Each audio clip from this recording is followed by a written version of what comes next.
The castle stood silent, its towering walls casting long shadows over the land. With the lord away at war, Lady Sigrid ruled in his stead, her word law, her will unchallenged. Servants moved swiftly, eyes downcast, their fates woven into the fabric of her authority. She carried herself with an elegance that veiled an unyielding grip. Every decision, every glance, a reminder that power rested in her delicate but firm hands. And those who forgot? Well, they did not forget twice. Beneath the camlet corridors, whispers curled through the stone halls like smoke from dying embers.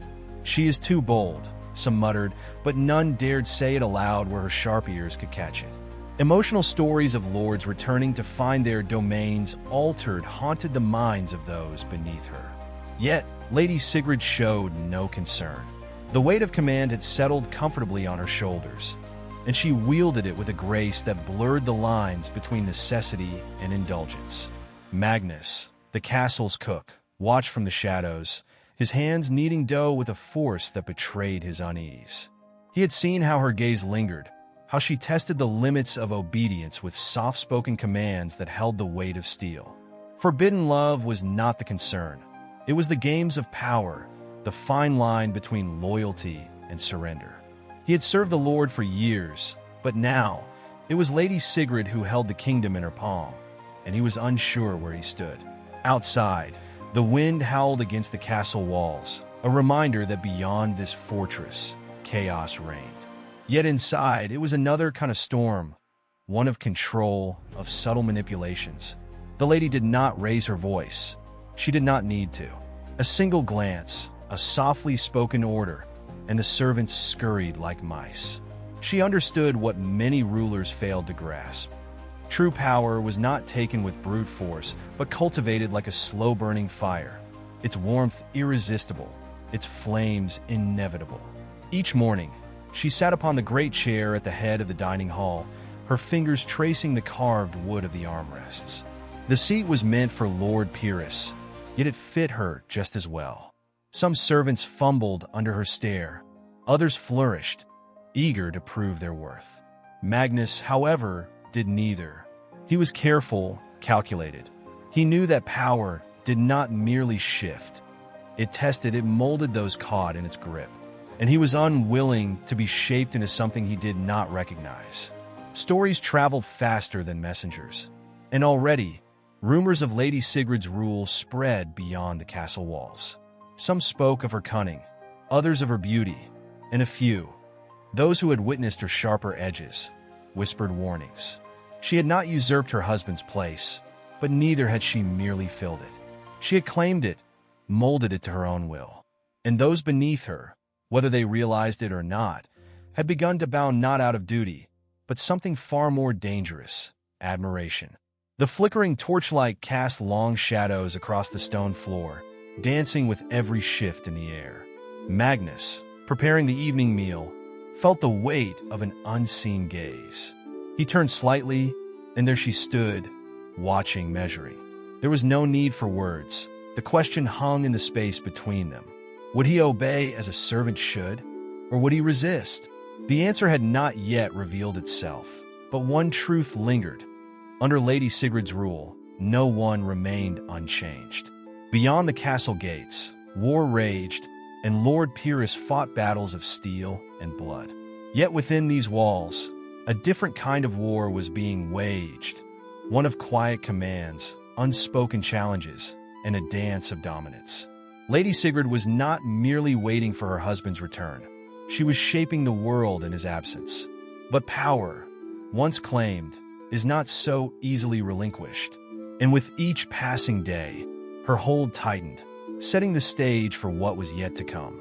If you like exciting medieval stories, you can help us by subscribing, activating the bell, and leaving your like.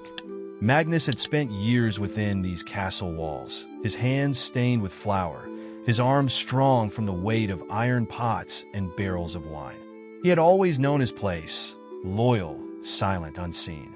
Yet, under Lady Sigrid's rule, something had changed. Her eyes lingered too long. Her orders carried an undertone he did not dare name. He was no stranger to emotional stories whispered between servants. Tales of those who mistook attention for affection, of men who believed themselves untouchable, only to be cast aside when their usefulness waned. Each evening, as the torches flickered against the stone, Magnus felt the tightening of an invisible noose. His loyalty was unquestioned, yet doubt gnawed at the edges of his mind. Forbidden love was not his concern, but the power that Lady Sigrid wielded was more intoxicating than any wine stored in the cellars. He had heard of lords who returned home to find their castles changed, their women emboldened. He had also heard what became of the men caught in the aftermath. The kitchen had once been his sanctuary, a place where he held dominion over fires and steel. Now, it was a battlefield of another kind, one where glances carried weight, where words were traps. He saw how the other servants shrank under her gaze, yet he remained upright, though his shoulders bore an unseen burden. Every interaction with her was a test, a measure of obedience wrapped in veiled commands. And he knew that one misstep could cost him far more than his position. Rumors spread like embers carried by the wind, and Magnus was no fool. He heard the hushed conversations in the servants' quarters, the speculation, the fear. Some believed Lady Sigrid had grown too bold in her husband's absence, that she enjoyed wielding power over men not meant to stand at her side. Others, those who understood the depth of her cunning, knew that if she set her sights on a pawn, it was never by accident. And Magnus feared that he was next to be placed upon her board. One evening, as he prepared the evening meal, a shadow moved against the torchlight. He turned, his hands still coated in flour, and found Lady Sigrid standing in the doorway. Her expression was unreadable, her presence too deliberate to be coincidence. "You work too hard, Magnus," she murmured, stepping closer. The words should have been harmless, but they were not. He had seen men crumble under lesser temptations, and he knew that what she offered was not simple kindness. It was something far more dangerous. A single misstep could brand him a traitor. If he rejected her, would she see it as defiance? If he obeyed too willingly, would he be discarded the moment Lord Pyrrhus returned? He had spent years learning how to survive within these walls, but this was a challenge unlike any before. A game of seduction and control, played not with swords, but with whispered words and lingering glances. And Magnus, whether he willed it or not, had become a piece on her board. The night stretched on, and Magnus found no peace in its embrace. He had always known his place, but now it felt as though the ground beneath him was shifting. The walls that had once provided safety now felt like a prison, and the woman who ruled in the Lord's absence had become both a goddess and a specter. He could not afford to be foolish. One wrong move, one moment of weakness, and he would be lost, either to her or to the wrath of a returning lord. He gripped the edge of the table, his knuckles whitening. There was no escaping the tide that had begun to rise. Lady Sigrid was not a woman who accepted defiance, and Magnus was not a man who bowed easily. But something had to give, and soon he feared it would. Lady Sigrid moved through the castle with the certainty of a queen, her presence a force that bent the will of those around her. Magnus had thought himself immune to such power, but he was wrong. The way she spoke to him, never outright commanding, yet never offering choice, was a game he hadn't asked to play. Each word, each lingering glance, wove a web around him, binding him to a fate he could neither escape nor fully comprehend. It was not love, nor even desire. It was something far more insidious. She called for him at odd hours, her requests veiled in pleasantries that left no room for refusal. "The fire in my chamber is too low," she would say, knowing full well that a servant could tend it just as easily. "I cannot sleep without warm milk," a lie that he dared not challenge. He knew the pattern of her manipulation, the careful balance between reward and punishment, the subtle ways she tested his obedience. He had seen lords play such games with their men before battle, ensuring they would kill without hesitation. At first, Magnus resisted, convincing himself that he could outlast her attention, that she would grow bored. But Lady Sigrid was patient. She chipped away at his resolve with every touch that lingered a second too long, every word spoken in a tone too soft to be mere command. He had spent his life serving, but never had he been made to feel as though his servitude extended beyond his station. And yet, here he was, caught between duty and a power he did not understand. He had heard the whispers among the other servants, the way they looked at him with a mixture of pity and dread. They knew what he refused to admit, that Lady Sigrid did not simply rule the estate. She owned it, and those within it were hers to command. Forbidden love was dangerous, but what she demanded was something far more treacherous. He was not a lover, nor was he a knight sworn to her service. He was simply Magnus, a man who had spent too long in the shadows, now dragged unwillingly into the light. One night, she sent for him again. This time, there were no excuses, no pretense. "Come," she said, her voice low, her eyes unreadable. He hesitated for a moment too long, and in that hesitation, he saw her expression shift, just slightly, just enough. She had won, and they both knew it.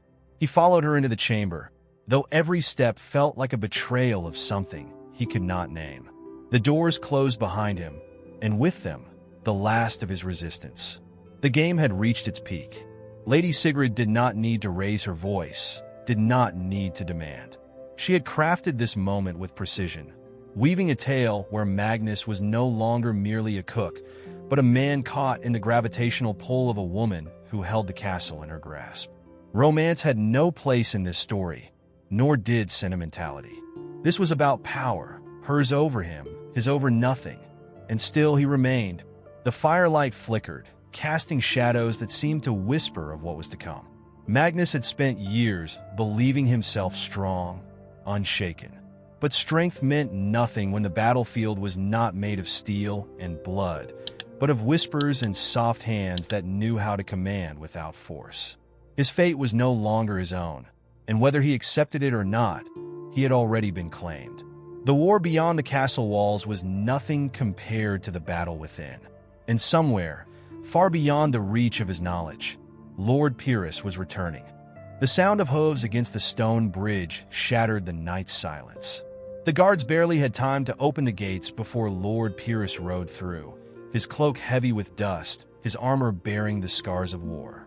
He had not sent word ahead. His return was meant to be a surprise, a test of his estate's strength in his absence. But as he passed through the courtyard, he felt something was amiss. The torches burned, the halls were clean, but the air was thick with something unseen, something wrong. Inside the castle, Magnus felt it before he heard it. The shift in the servants' movements, the sudden hush in the halls. Lord Pyrrhus had returned. The realization sent a chill down his spine, though he dared not let it show. Forbidden love, betrayal, the weight of unspoken sins. These were things men died for. He had been trapped in Lady Sigrid's game for too long, but the return of the Lord meant the pieces were about to be thrown from the board. And he, more than anyone, was at risk of being the first to fall. Lady Sigrid stood at the grand entrance as her husband dismounted, her face a mask of practiced calm. "My lord," she greeted, stepping forward as though nothing had changed, as though her rule had been but a temporary burden. But Pyrrhus had spent his life reading men, sensing the shifts in loyalty, the subtle betrayals that festered beneath the surface. And as he looked at his wife, at the castle that still bore his name, he knew that time had not stood still in his absence. The great hall was lit by 100 candles, a feast prepared in his honor. Yet Pyrrhus barely touched his goblet. His men feasted, laughed, but his gaze drifted, watching, measuring. He saw the way the servants moved, the way some would not meet his eyes.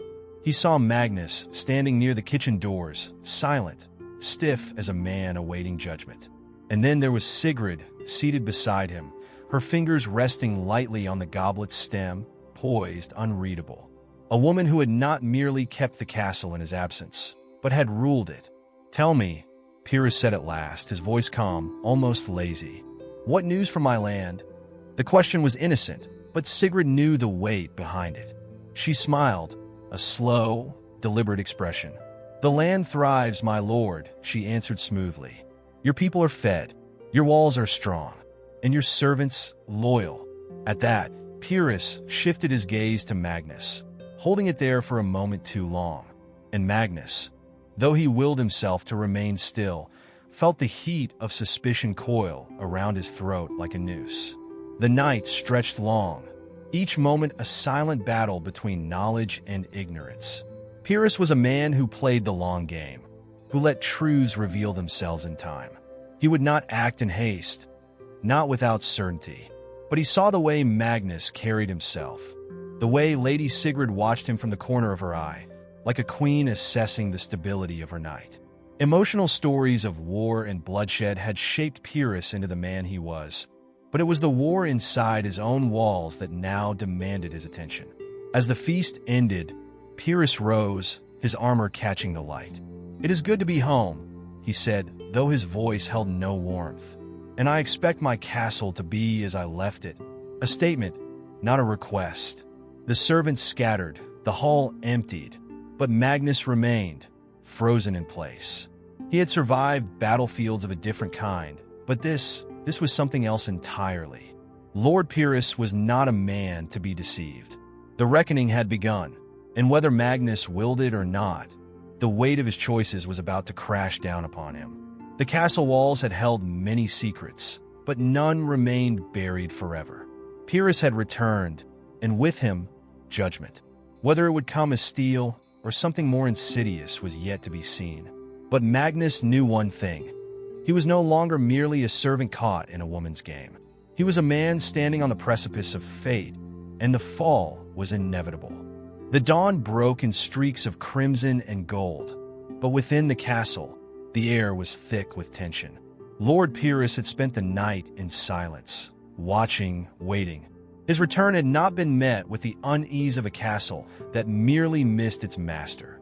It had been something else, something darker. The way the servants whispered, the way Lady Sigrid held herself too still, too measured. And Magnus, Magnus. He had served loyally for years, yet now, his presence was a stone in the Lord's boot, an irritant that could not be ignored. By midday, the castle's halls had emptied, save for the three figures at its center. Pyrrhus sat upon his throne, Sigrid beside him, Magnus before them. A trial without name, a judgment unspoken, but all knew what was to come. "You have been my cook for years," Pyrrhus said at last, his voice steady, almost casual. "And yet, I return to find you different." The words were bait, an invitation to confess, to fall upon his knees and plead mercy. But Magnus knew that mercy was rarely given once suspicion had been planted.